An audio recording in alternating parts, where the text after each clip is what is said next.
Hello, I'm here today with Sana of Books and Quills. Hi. Fame. Hi. To talk about something very dear to both of our hearts. It can only be one thing if it's the two of us. Well, it could be two things. It could be either Outlander or TWILIGHT! It's Twilight. Let's just start out. So we're both now in our late 20s. Speak for yourself, I'm 30. And Twilight was something that was a big part of both of our lives when we were teenagers. Yes. So I was just on the border of being, I was 19. So this video title is 10 years on, just to be catchy, but actually it's probably for me more 13 years. Yeah, probably 11. Let's just talk about our history with Twilight. Yes. What is your history with Twilight? What was your relationship to Twilight when you were a teenager? So I first heard about Twilight in a 5 Awesome Girls video, probably. I remember reading the book in English because there was no Dutch translation yet, and I remember going, I need to talk to someone about this book.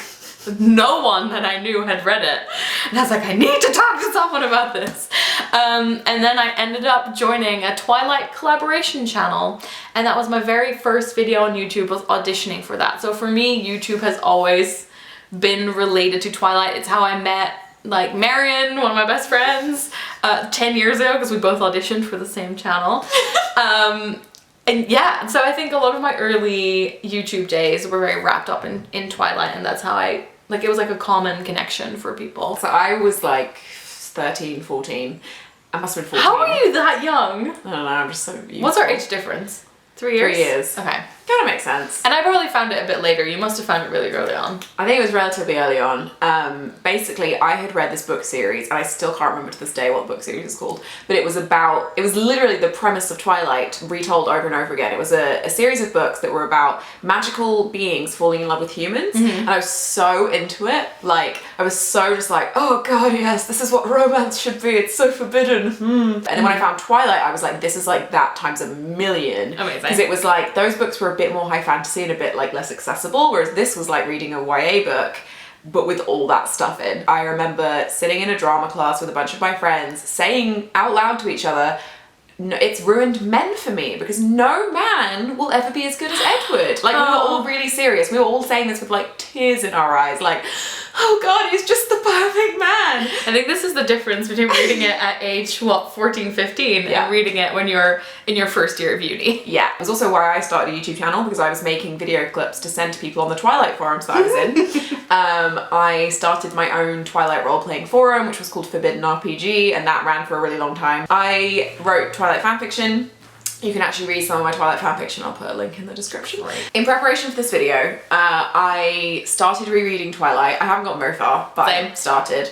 When I was ill, what inspired this video was that I was really ill and off work, and I watched all of the Twilight films in one day, which was so bizarre because the films are interesting, yes, and they're way worse than the books, but you still kind of get sucked back into that that world. And even though I don't feel when they came out I was even excited about them so your fandom ended when they yeah, no, that was the beginning of mine. I still was a massive fan when the first film came out, but I'm pretty sure that by the time the second film came out I wasn't anymore. So I still would have seen it in the cinema and stuff, but it wasn't such a big deal to me anymore because I had really I remember after I read Breaking Dawn just being oh, yeah, I don't feel great about this anymore. I think I was just sure, sure, Stephanie, it's fine. When you're watching the film, we've talked about that. I mean, films generally are worse than books. Lord of the Rings is the one exception.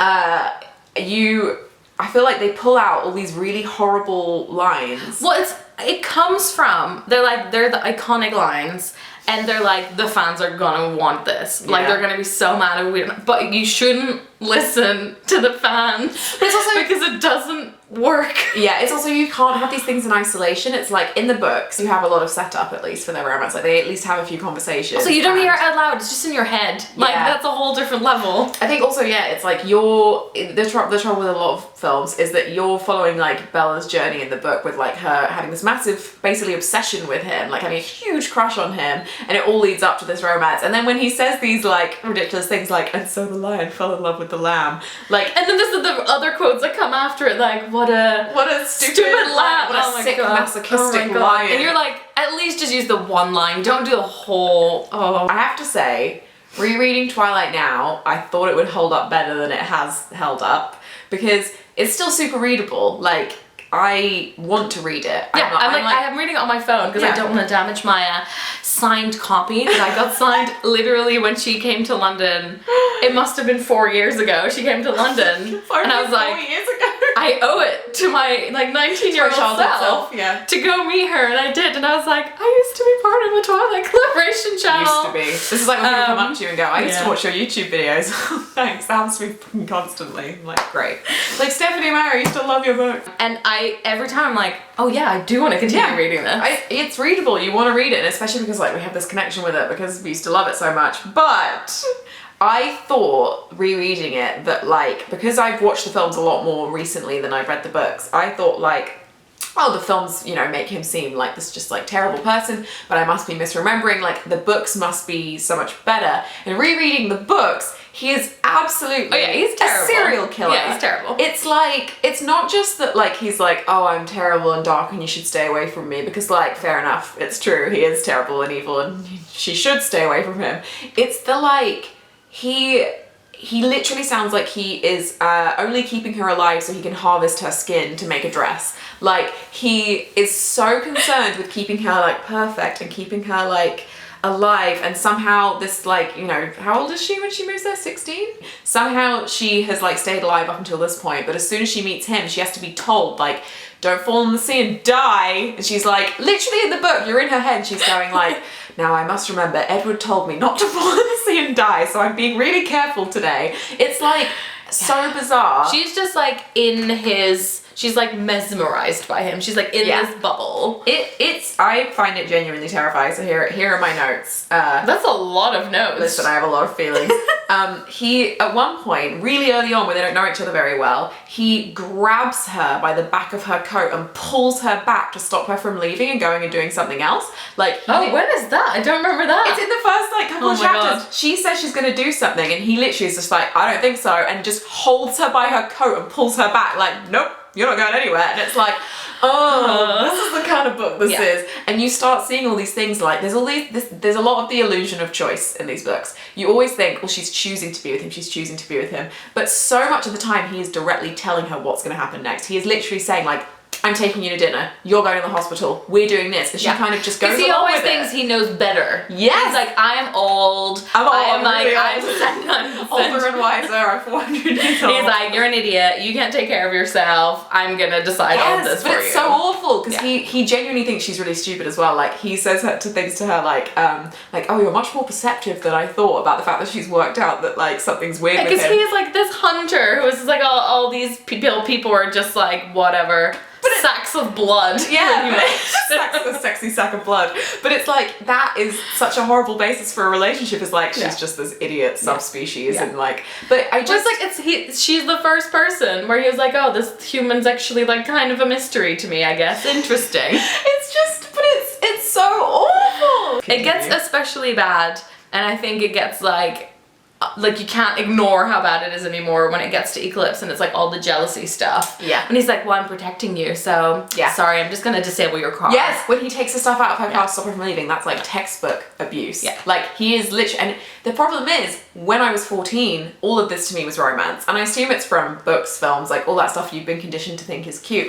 You think it's really cute that someone really wants to protect you and care about your safety. You think that it's love when somebody is I don't want you to be around other men, I'm really jealous. To you, that's he cares so much. But then reading it as an adult, you're none of this is okay. I think it was probably somewhere in the middle, because again, I was a bit older, but I do remember certain things where I was oh, but it's in this weird situation that wouldn't happen in real life, but obviously you're getting subliminal messages. Well, not so subliminal messages from going to dinner. Yeah. Yeah, literally when he rescues her in Port Angeles from the group of, would-be rapists, and he's just I'm taking you to dinner because you're about to go into shock. I'm making you drink this drink. There's a line that just says, drink, he ordered. He literally puts a drink in front of her and is drink. And you're God, that's hot. I want a boyfriend who's going to yell at me and order me around. And she goes along with most of the stuff he does because she's just clearly oh, he knows best, whatever. But then if she rebels and says no, it's a thing, and he's oh, you're so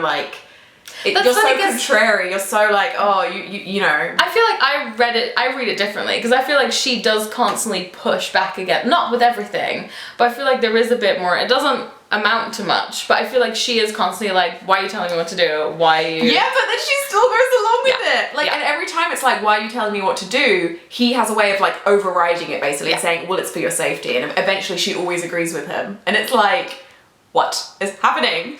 On a lighter note, do you remember the scene where he's eating a pizza in the cafeteria and then Stephanie Meyer, when she wrote the Twilight from Edward's point of view, because they can't really eat, he basically had to go home and like cough up that piece of pizza. Was that Midnight Sun? I didn't read Midnight Sun, but I remember like, oh, it's like those are the kinds of things you're gonna see from the other point of view. That's fucking hilarious. I do not remember that. That's great. I just love all the stuff where you're like, they're just living in this world where they're just like, why do we have to be in high school? It doesn't make any sense. I literally was having this conversation the other day where I was like, so she even mentions really early on that they all look quite old. Like they all look like they could have graduated high school. Yeah. So these super intelligent beings who could literally be like curing cancer using all their knowledge to do everything. Every time the teacher's like, Edward, and he's like not even looking and he just like gives the answer.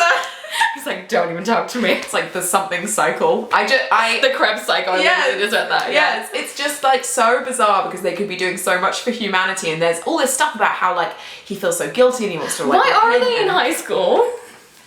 For literally the reason that he has to meet Bella. There is no illogical reason. There is only a reason for the plot in the book. Because it's like, she's a teenager, where would she meet him? She'd meet him at school. Like, it's so bizarre. Why would they be doing that? Absolutely no idea. I wonder if it's because their ages were like, they were young-ish. But now they're 400. Well, yeah. But I wonder if it's like Dr. Collins still going like, but I want you to have normal lives in high school. They're just so bored though. They always make all these jokes about how dull it is. It's like, well, like what a weird thing to do, just repeat, because it's not like you're learning new things. They could be going to university, doing new courses every year, doing really interesting stuff. And they're just like, nah, I think I'll do I'm gonna do biology for 16-year-olds. Yeah. The thing about him thinking that she's really stupid is hilarious because when you're reading it, he's dropping all these hints and it's literally like, you know when someone has like a secret or a story they want to tell you but they've been told not to or they're not really supposed to, they keep kind of being like, oh well I shouldn't really tell you, oh no I can't really tell you. Literally the whole of the first bit of the book is him just being like, oh well I only drink oh no, I probably shouldn't tell you. Like, he so badly wants her to guess. And he just like does a little like dark chuckle or whatever it is. It's always like, a very funny joke. Like, she'll just be like, it's like an inside joke to himself. He's constantly like, she'll say something like about like, I don't know, being old or like, I don't even like spending too much time in the sun, and he'll just be like, the sun. Yes. It's just so funny because it's like the fact that he then thinks it's amazing that she's figured out all this stuff. It's like you were literally standing outside her window essentially yelling like, I can't tell you but blood's delicious. What I was also gonna say just about relationship stuff is that I didn't remember Jacob being as terrible as he is. Because I don't know if it's the same in the book because I haven't read Eclipse recently. The bit where you think, oh well she's kissed Jacob because she likes him and like this is the bit where all the Team Jacob people are like, yay! It's like actually what's happened is they were always just friends. There was never a romance there. He's always just really liked her. He thinks he, should deserve something from her because of their friendship or whatever. He's secretly into her ovaries. She doesn't know yet. They don't know yet. Yep.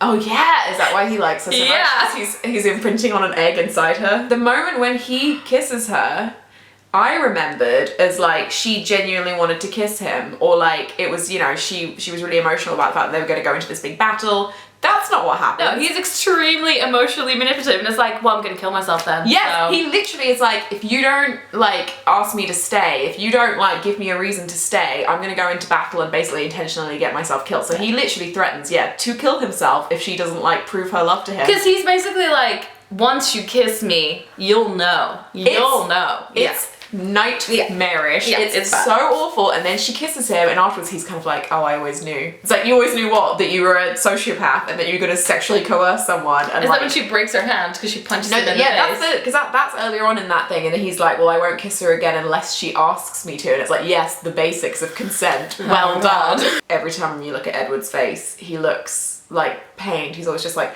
huh. And I was trying to work out exactly what it looked like, and I was like, it looks like he's just masturbated to porn, but he's really ashamed of the kind of porn he was watching, and that's the exact face. It's this kind of like kind of exhausted, like he's just finished having a wank, but also like just deeply disgusted with himself. I also love the interviews about the contacts where he was like basically just had sore eyes for 8 years, and he's like can't look through them, he's just like, oh yes, I'm acting, I can't see anything. Did you ever go to any Twilight conferences? Because I did.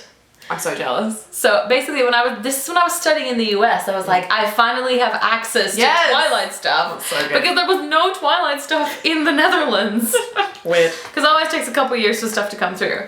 And one of my friends from the Twilight channel was like in a Twilight band. She like sang Twilight songs. Huh. And so she got to go on tour.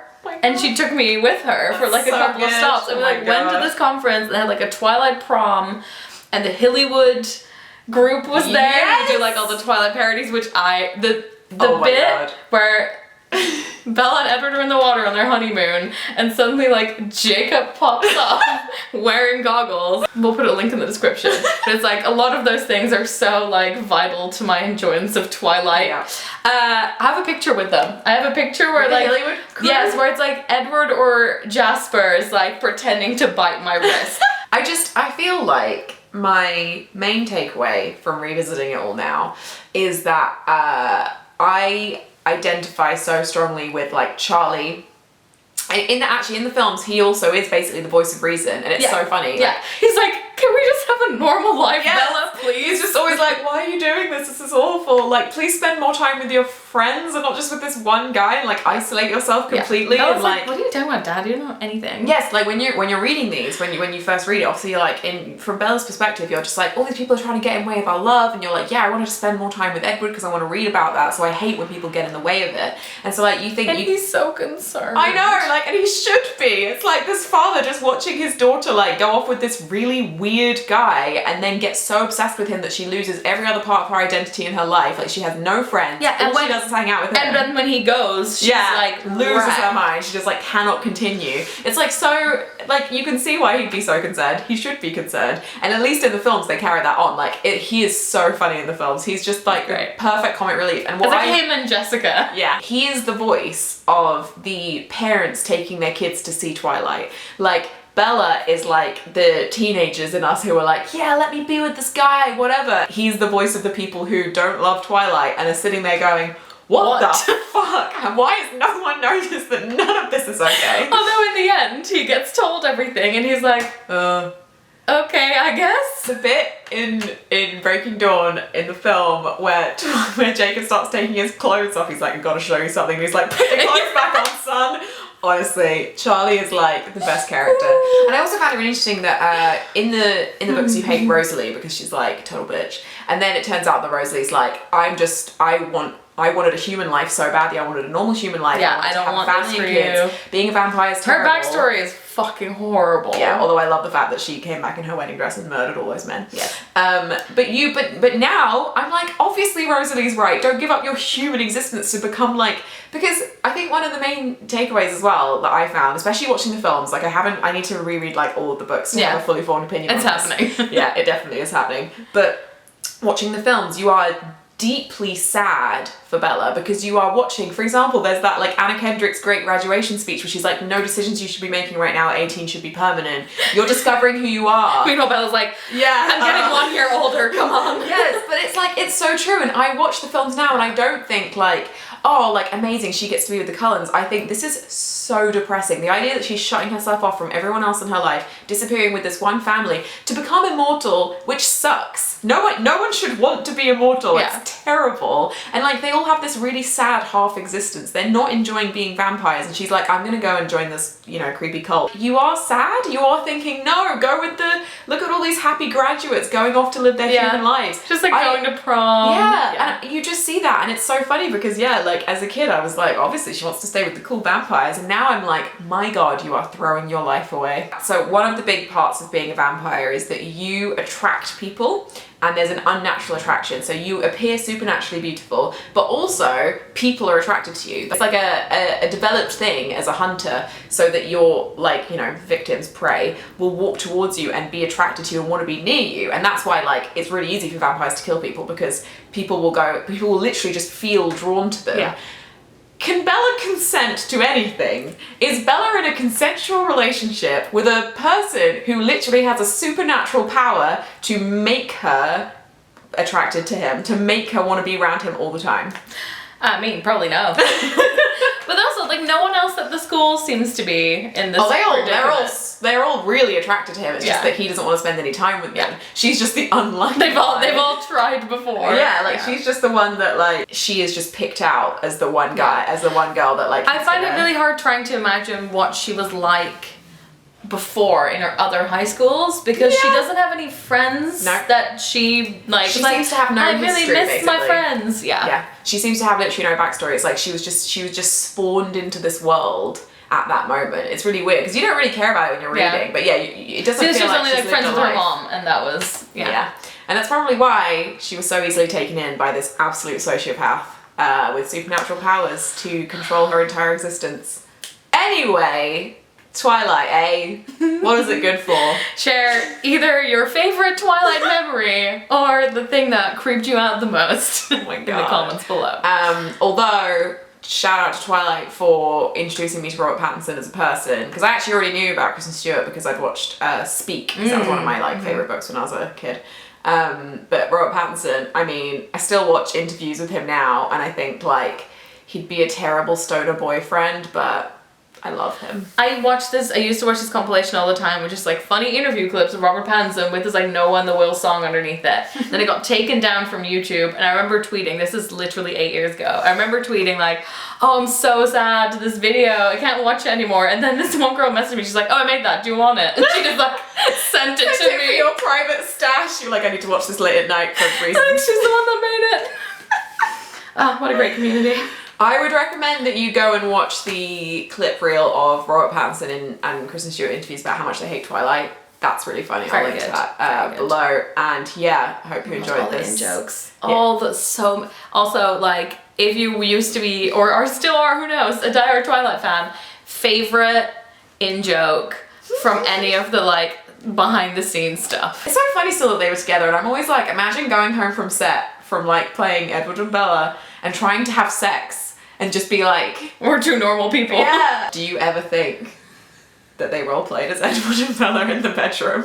I'm guessing that's a hard no. yeah, but they could have done it sarcastically. Yeah, maybe. You know, Maybe. like, I would totally do a sarcastic role play with you, Robert Pattinson. Excited for Batman? No. No. For some reasons I am. Thanks for watching. Subscribe to Sana's channel. Also, I've got a book coming out. Don't have it with me. There's a proof It's copy here. over there. We're doing an event together. I'm chairing it. I get to interview famous debut author Lex Croucher. There's an event at Foyles on the 9th of July. Please come, so we're not just talking to an empty room, although we'll have a great time talking to an empty room. This is what we're doing right now. Yeah. My book, it's out, like, I don't know, soon. Pre-order it, buy it. It's funny, it's good, I've read it. It's funny and it's good, and you should read it, and it's better than Twilight. That's a guarantee. We also filmed a video on my channel about books that were, like, inspired by classic stories or are rewrites of classic stories.